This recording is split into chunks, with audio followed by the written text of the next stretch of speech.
If the court sentences you to a term of imprisonment of 5 years or less, it can suspend part of it. That's known as a partially suspended sentence, or all of it, known as a wholly suspended sentence. If the court suspends part of your sentence, this means you will serve some time in prison. If the court wholly suspends your sentence, meaning all of it, then you will not go to prison. When the court sentences you to a suspended sentence, it must set an operational period. This is the time, it's either expressed as months or years, you must not commit any offence punishable by imprisonment. If you commit any offence where imprisonment is a potential penalty during your suspended sentence, you'll be in breach of the order. What happens if you commit an offence punishable by imprisonment during the operational period of a suspended sentence?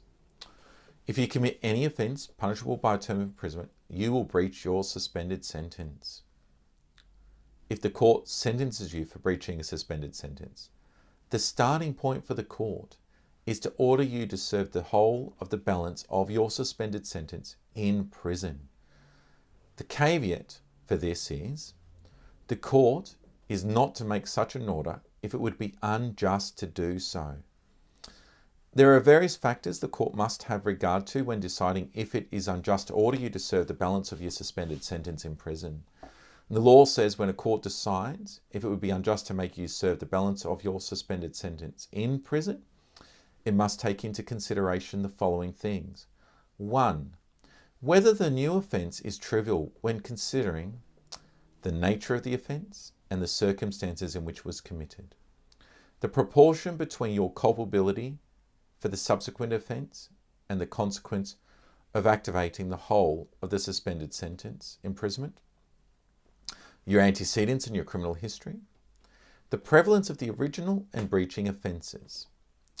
Anything showing that you've made a genuine effort at rehabilitation since the court made the suspended sentence. For example, have you been out of trouble for a long time while on the suspended sentence? If you've completed any community service, if you've paid any fines, compensation or restitution, and anything in a pre-sentence report. The degree to which you reverted to criminal conduct of any kind, and your motivation for committing the breaching offence. 2. The seriousness of the offence you were placed on the suspended sentence.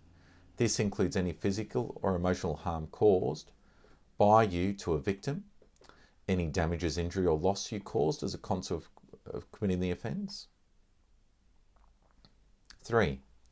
Any special circumstances that was not present at the time you were sentenced to the suspended sentence that may make it unjust to order you to serve the whole of the balance of the suspended sentence.